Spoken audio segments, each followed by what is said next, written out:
Once your images are brought into Object2VR by either capturing or importing, you can then use the image processing tool to make small but sometimes necessary changes to the images. The image processing tool is found in both Object2VR Pro and Object2VR Studio.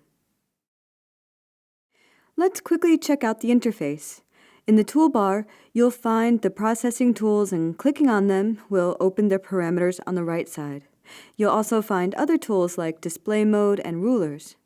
On the left side, you'll see a preview of the image, and its column and row numbers are indicated in the toolbar.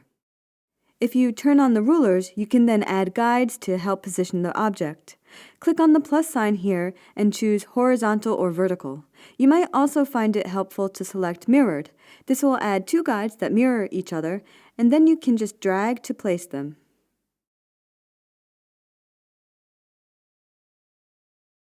When you're satisfied with their placement, you can set each line to global, which will save them as defaults, and they'll be visible in every new project.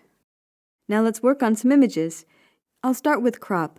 I have a lot of extra white background that isn't necessary. Enable the crop tool and then grab one of the handles and drag for a freeform crop. To constrain your crop to the current aspect ratio, hold Shift while dragging, and to constrain the crop to a square, hold the Alt key. If you need to start over, you can click here to reset the crop. The image is a little dark and has a bluish hue. I can fix this in levels. First, enable the tool, and using the sliders here with the help of the histogram, I can adjust the brightness levels. And I can use this eyedropper here to set the white balance by clicking on a neutral tone within the image. If needed, you can also manually adjust the setting. Moving on to sharpening, I'll enable it and then I'll leave it at its default values, since this will give me just the amount of sharpening I need. Now for masking. Do you see this bluish cast back here? This doesn't look really nice and I want to get rid of it. Masking is an easy way to deal with this. First, enable the tool. Now in the preview, double-click to start drawing the mask. Drag to the next point, click, and keep going until the last point. Double-click to finish the shape, and then you can drag on the points to readjust them. I'll just do the same thing on the other side. Now I'll choose the color of the mask.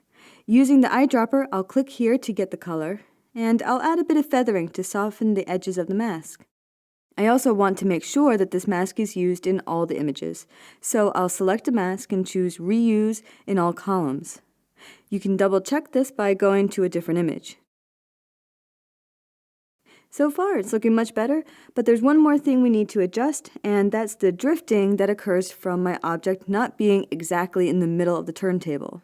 Enable the transform tool, and right away we see our crop area that we set earlier. Turn on Offset Major under de-wobble. An overlay of the object at 180 degrees of the current image is shown, and you can drag this image to match the anchor image.